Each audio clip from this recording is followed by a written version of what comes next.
Nervous হবি না, একদম যখন কথা বলছিস ওরকম করবি। আচ্ছা, নবম শ্রেণী ক্লাস 9 ইলিয়াস। ইলিয়াস গল্প হলো সেকেন্ড চ্যাপ্টার। এর কিছু সাজেশন, প্রশ্নের উত্তর লেখো। আগে মন দিয়ে শোনো, শুনে তারপর খাতা নিয়ে বসো, বসে এগুলো প্রশ্নগুলো লিখে উত্তরগুলো লেখো। ইলিয়াসের অবস্থা ধীরে ধীরে উন্নতি হলো কিভাবে?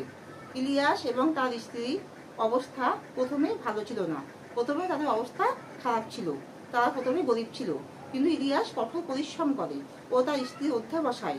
তারা দুজনেই পরিশ্রম করে তাদের অবস্থার উন্নতি হয়। তার স্ত্রী সকলের আগে ঘুম থেকে উঠত, সকলের পরে ঘুমাতে যেত, সারাদিন কঠোর পরিশ্রম করত। এভাবে তাদের অবস্থা উন্নতি হয়। তাই প্রথমে তারা গরিব ছিল, তারপর তারা ধীরে ধীরে নিজেরা কঠোর পরিশ্রম করে এবং তারা দুজনে স্বামী স্ত্রী কঠোর পরিশ্রম করে তাদের অবস্থা উন্নতি করে। তারা সকলের আগে ঘুম থেকে উঠতে এবং সকলের পরে ঘুমাতে যেত। এইভাবে সারাদিন কঠোর পরিশ্রম করে তাদের অবস্থা উন্নতি হয়। এবং তাদের কত বছর ধরে পরিশ্রম করে? তারা 35 বছর ধরে পরিশ্রম করে।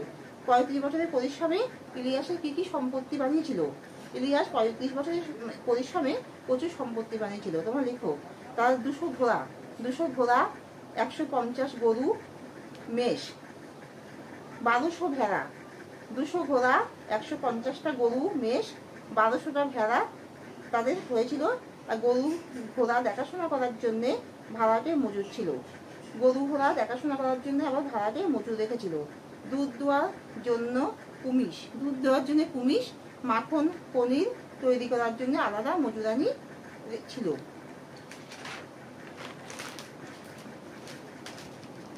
ইলিয়াস অতিথিদের কিভাবে আপ্যায়ন করত? অতিথিদের সাথে খুবই সদ্ব্যবহার করত। অতিথিরা এলে তাদের সাথে খুবই আদর যত্ন করত, তাদেরকে খুবই সদ্ব্যবহার করত, তাদেরকে চা দিত, শরবত দিত। লেখো, সব ভালোভাবে লেখো।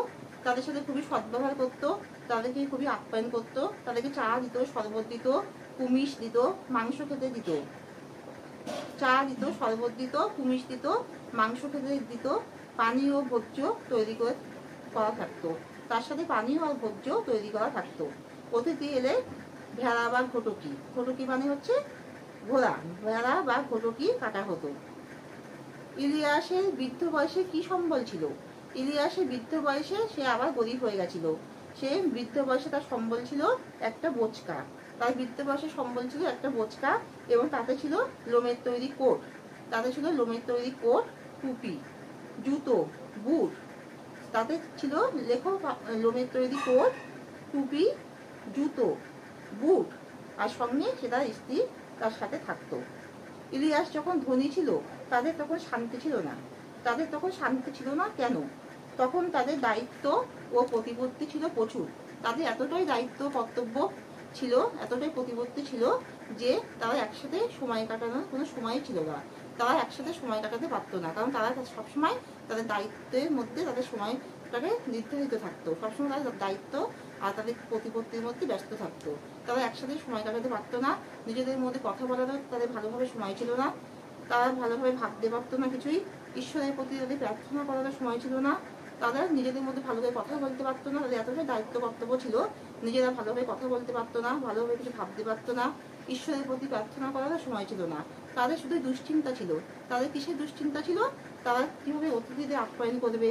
অতিথিদের যদি ভালোভাবে আপ্যায়ন না করতে পারে, অতিথিরা আবার নিন্দা করবে। মজুরদের জন্য তাদের চিন্তা ছিল, তারা যাতে কাজে ফাঁকি না দেয়। এতগুলো গরু, ঘোড়া সব ছিল, তাই মজুররা যাতে কাজে ফাঁকি না দেয় সেই দিকে তাদের চিন্তা ছিল। তাদের সব দিকে দায়িত্ব কর্তব্যগুলো পালন করতে হতো। তাদের জীবজন্তুদের জন্য চিন্তা ছিল, তাদের জীবজন্তুদেরকে তাদের দেখাশোনা করতে হতো। তাদের মতবিরোধ ও ঝগড়া লেগে থাকতো। তাদের সবসময় মতবিরোধ আর ঝগড়া লেগে থাকতো। তাদের সুখের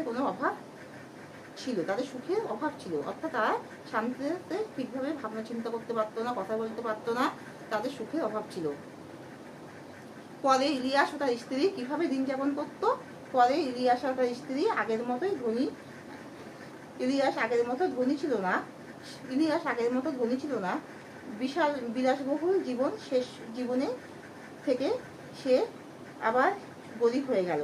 অর্থাৎ বিলাসবহুল জীবন শেষ বয়সে তার ছিল না, কিন্তু তাদের সুখ শান্তি ছিল। তাহলে তারা আগের মতো ধনী ছিল না, তারা আবার গরিব হয়ে গেল। বিলাসবহুল জীবনযাপন তাদের ছিল না, কিন্তু তাদের অনেক সুখ আর শান্তি ছিল। নিজেদের নিয়ে তারা কথা বলতে পারতো, তাদের ভাবনা চিন্তা করতে পারতো, কারণ তাদের আর দায়িত্ব কর্তব্য আগের মতো ছিল না। তাদের হাতে এখন অনেক সময় নিজেদের সাথে কথা বলার, ভাবনা চিন্তা করার, শান্তিতে থাকার। তারা তাই অনেক সুখ শান্তিতে থাকতো।